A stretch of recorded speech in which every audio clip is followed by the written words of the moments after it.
are back with Greg Autry.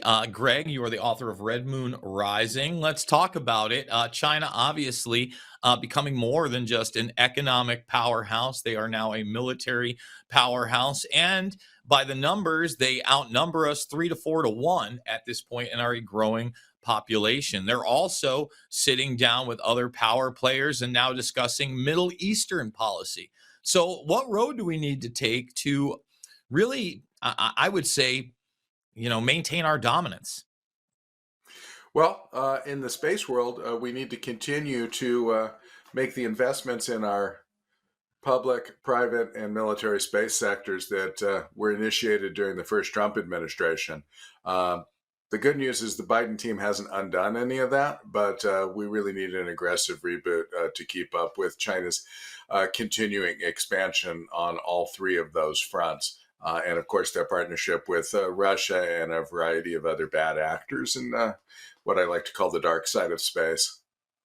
So let's talk about that. This is really actually an interesting conversation for me because I'm a big NASA buff. I follow a lot of the stuff that the mainstream doesn't. I'm not really that interested in moon launches or Artemis, but I am kind of interested in the politics of space and things like the ISS, where there are these group projects. Obviously, Russia, China, the United States, a part of that. Recently, we've switched over to SpaceX to put our astronauts up there, but for a very long time, they were being launched out of Kazakhstan. We have the militarization of space, which obviously you're alluding to in this book. And that really began, at least publicly on our end, with the Star Wars program. Now, prior to Ukraine and Russia kicking off, you actually had Elon Musk sparring with the head of their space department, who was talking about Russia's capability of weapons in space that would later be talked about yet again just a few months ago. So, what is going on up there? Because obviously there are some sort of alliances. I would imagine that space is also somewhat militarized, and there are obviously competing factions, China now being one of them. Yeah. All right. So just to be clear, we are partners in the International Space Station with Russia, but China has no role by law, and NASA is not allowed to work with China at all and does not do so. Okay. Regarding the militarization, we cover the history in the book quite a bit. And, to be clear, the first space launch was done by the Nazi Germany's in 1942. When the Russians launched Sputnik in 57, it was a military project on a modified ICBM. All the original American astronauts were military test pilots. And so this militarization's already existed. The Russians actually put armament, a cannon, an automatic cannon on one of their first space stations. So this is nothing new. The high ground is always something the military is looking for. The Chinese understand that America has had an advantage on the battlefield for quite a while because of owning that high ground. We were able to basically have a 10-to-1 advantage over anybody that we fought with, and to a great extent, it was better communications, better intelligence from imaging and geolocation systems. There's a lot going on in low Earth orbit, as you noted. I do think the moon is the important thing that's coming up, which is why we've given the title this. And Artemis is super, super critical to maintaining our superiority. Space Force understands that, and they're beginning to talk about a human lunar base run by potentially the Space Force. So, Space Force also seems to be an extension of the programs that were already there via the Air Force. You brought it all the way back to Sputnik, and, basically it was us putting satellites in space that brought us ARPA and then DARPA, the Defense Advanced Research Project Agency. I would also argue that, SpaceX's launches are mostly of Starlink satellites, which are becoming this kind of artificial communication skin around the planet. But also with that militarized space program, they launched DARPA's Blackjack program. And just a couple of months ago, for instance, it was reported by the Associated Press that Elon Musk is supposedly going to be building the new network of spy satellites for the Defense Department. So how does that align against China? Are they developing a similar system that is competing with that, or will they, I guess, be worked into that information network? Yeah. First of all, anything we do, they will copy. You can count on it. So you'll see a PowerPoint or a video shortly after we do anything announcing whatever their new initiative is, and often it's a direct CGI copy of whatever SpaceX or the U.S. government has done. So that is no surprise. It is, of course, important that we have a dedicated space-focused command structure managing our military space assets, which is why President Trump decided to create Space Force, why the Biden administration has continued to support it. Air Force is big, unwieldy. You can't get to the top of Air Force without being a fighter pilot, which means you're focused on investments in the F-35 and not investments in space. Air Force procurement is notoriously inefficient, to use the most polite word. And so getting a nimbler space-led group is critical to success. And you're right about the commercial sector, particularly Musk, because he's been so successful. He's the go-to vendor now for both NASA and the U.S. military if they want something done fast and cheap, and he delivers. So what about other players in that arena? Because you also have Blue Origin, Jeff Bezos's project. It seems like NASA has kind of moved away from the Boeings as much, or even the Lockheed Martins, and gone to these type of companies. But at the same time, I would also imagine that they have classified technology that we're not seeing that is also being deployed and probably worked underground with these contractors. So what's the real threat with China? Where are they? Because you talked about their carbon copies, but where are they outdoing us, or what are the projects that seem to be threatening our dominance in space? Yeah. So NASA doesn't have any really secret projects that aren't covered. DoD clearly does, and to be fair, Boeing's X-37 spy plane is one of the coolest things out there. It's an orbital space plane that can spend years in space and do some amazing things. Where China's beating us, hypersonics, absolutely, very clearly. They are aggressively moving to lunar resource extraction. They launched a new mission on Friday, Chang'e 6, which will land near the resource-rich south pole of the moon. Everybody talks about it being on the far side. That's not nearly as important as the fact that it's near the south pole where the best resources on the moon are. They intend to deliver 2 kilogram sample return back to us. That's interesting because the U.S. and other countries have tried to land lunar landers recently, and success has been very mixed. We're trying to get our Mars sample return program going, and we're clearly having issues with that program. So it is interesting to see China move aggressively ahead, landing on the moon repeatedly, successfully, planning a large sample return. These are areas where they are challenging our dominance. We're going to take a quick break. We're going to come back. We're going to talk more space, China, the United States, and more. You're not going to want to miss it. More Making Sense of the Madness after this. And we are back with Greg Autry. Greg, what are some of the things that we need to do right now? What are some of the programs that need to be funded? And how do we counteract what China's doing in hypersonics? Yeah. Well, there's a whole list of things, which is why we wrote a book. The things that concern me most are making sure we get access to the lunar resources because they are limited and they are highly constrained and concentrated in specific areas. It isn't that we're going to be mining them next year or 5 years from now, but the territory will essentially be tied up by whoever puts their robotic probes down there and their people down there first in the right areas. That's super critical. On the hypersonics, this is something everybody's seen coming. The military's been talking about it for a long time. These are missiles that we won't be able to defend against using our current technologies that are aimed at ballistic trajectory missiles that go way high up and come down on a nice predictable arc.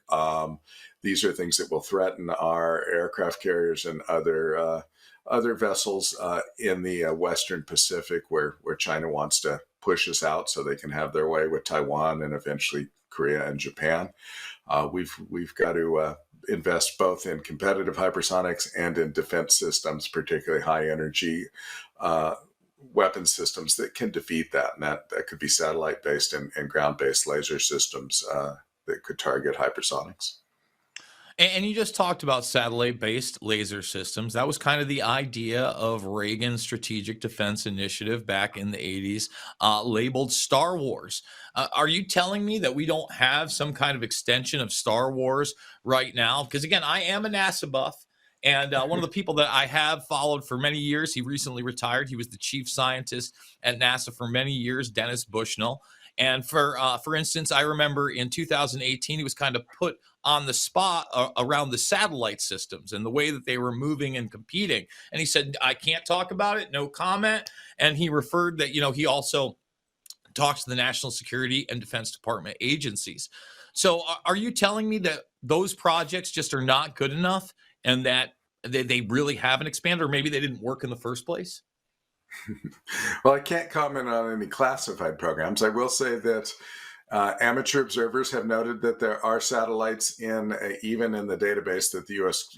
Space Force provides to the public that are listed as inoperative, that appear to be maneuvering. We don't know who they belong to or what they do, so that's interesting. But there's not enough up there to suggest that anybody has an SDI defense shield working. We didn't deploy that. Reagan proposed it.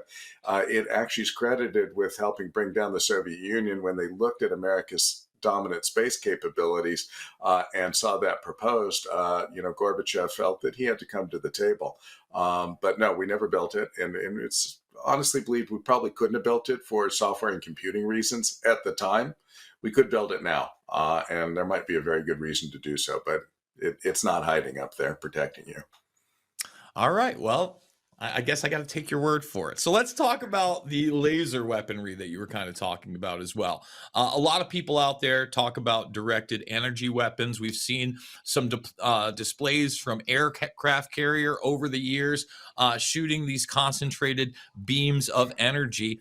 How sophisticated are these weapons? And then how likely are they to be deployed in space? In other words, where is the technology that they're able to do so? Because obviously, when they're on an aircraft carrier, they're anchored to something, they're more easily controlled, they're not in orbit, etc. And that has to add an extra layer of sophistication, correct? Yeah, and the most important thing is they got a big power source sitting there on a nuclear aircraft carrier.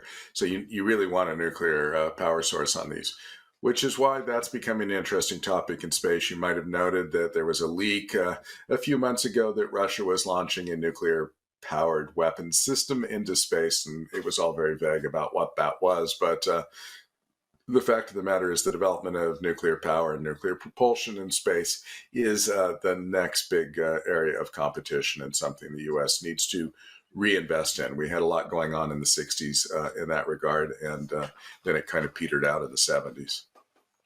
So again, I'm a huge buff on all of these types of technologies, and you just talked about basically nuclear-driven devices in space. We've seen the Impossible engine come out over the last decade, or at least them showing us that. We've also seen the rise of CubeSats. Those are now really everywhere because the microchip technology is so plentiful and have been for a long time. But then you also have fully 3D printed rockets, satellites, and devices. So what are the next big things we're going to see deployed in space, at least that we can talk about? Yeah, you've hit some good ones there. So 3D printing of rockets is exciting. There's a company called Relativity Space, who were a couple of students that I mentored at USC. Jordan Noon and Tim Ellis founded, and they launched into space an almost fully 3D printed rocket.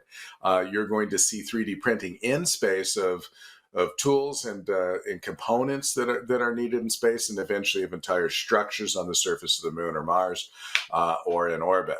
So that's an exciting technological place to be, and there's real benefits to people on Earth as well when we begin to do manufacturing in space, because there are things you can do in space you can't do in gravity, and this includes the 3D printing of organoids and highly sophisticated computing chips, three-dimensional silicone structures that could beat anything we have now in the chip world.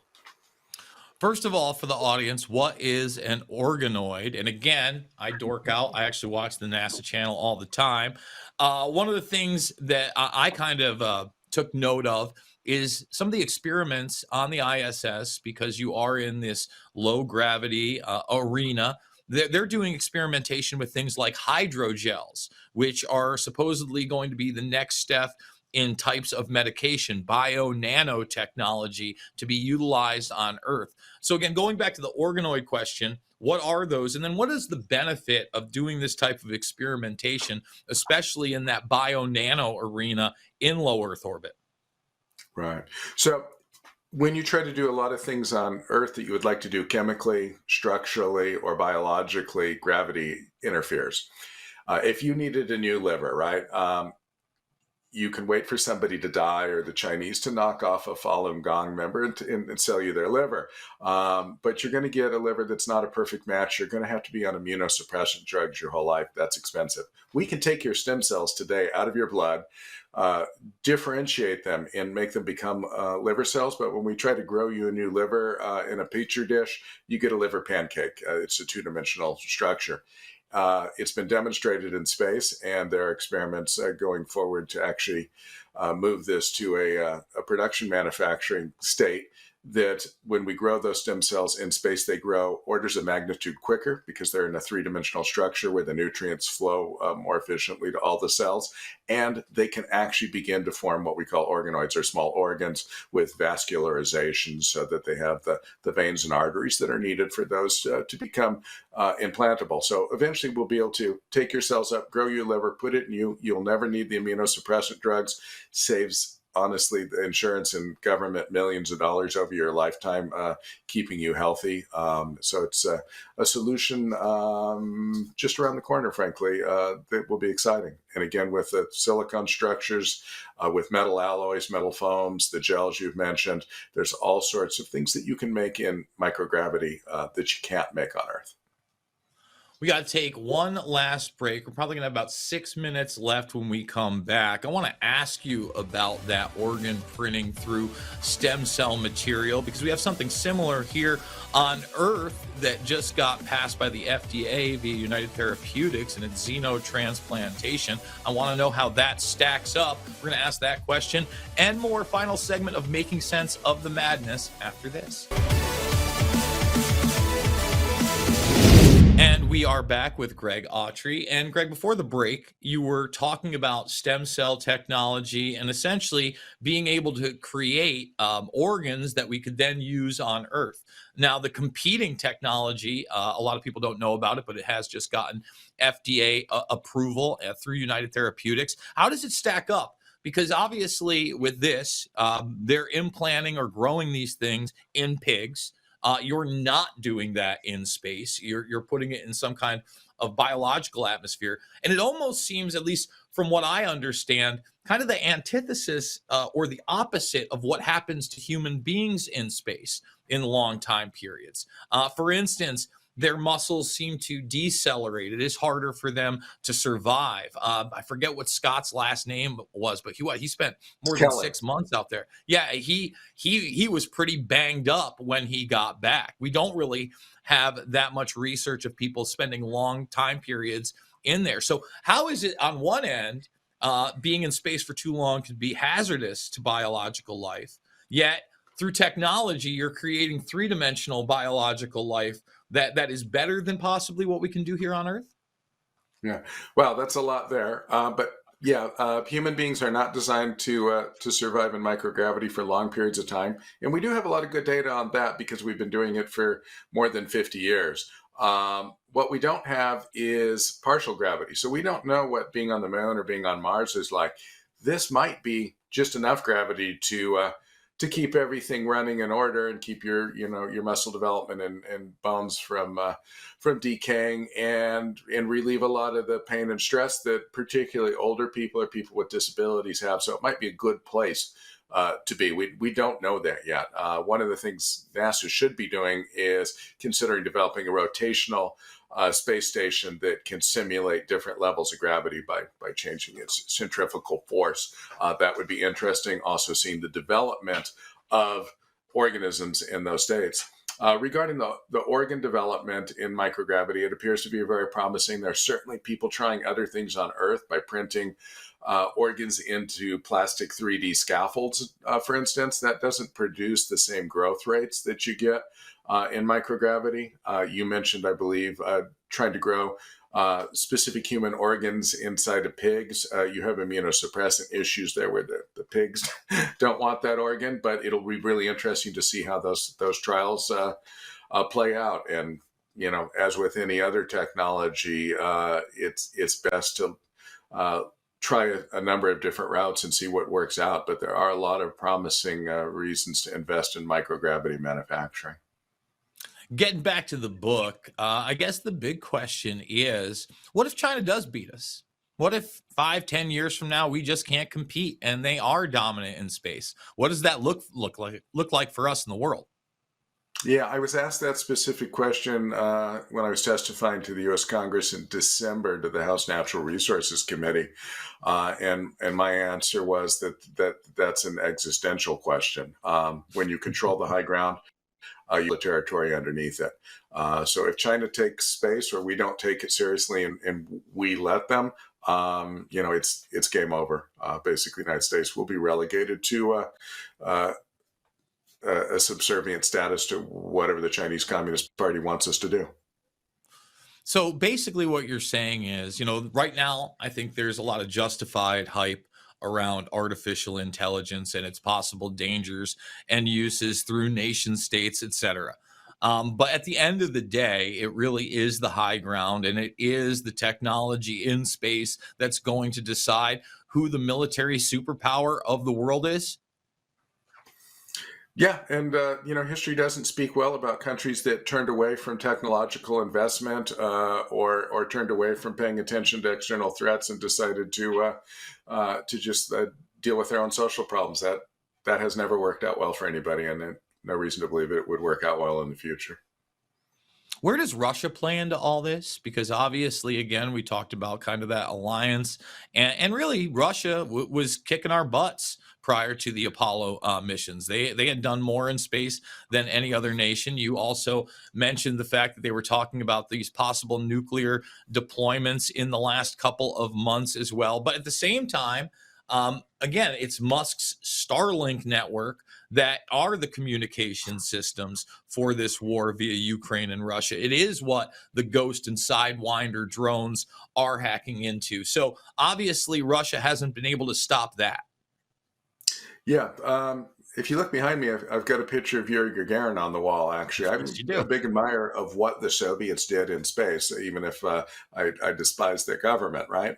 It's sad to see the state that the Russian space program, particularly on the civil side, has fallen into. So they used to do great exploration and science.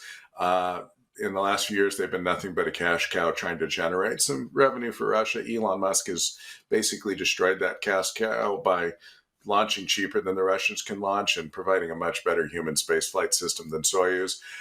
They don't really have a reason to exist. These anti-sat tests they've done recently and the threat of deploying a nuclear anti-satellite system in space are the desperate acts of a declining empire as far as space is concerned.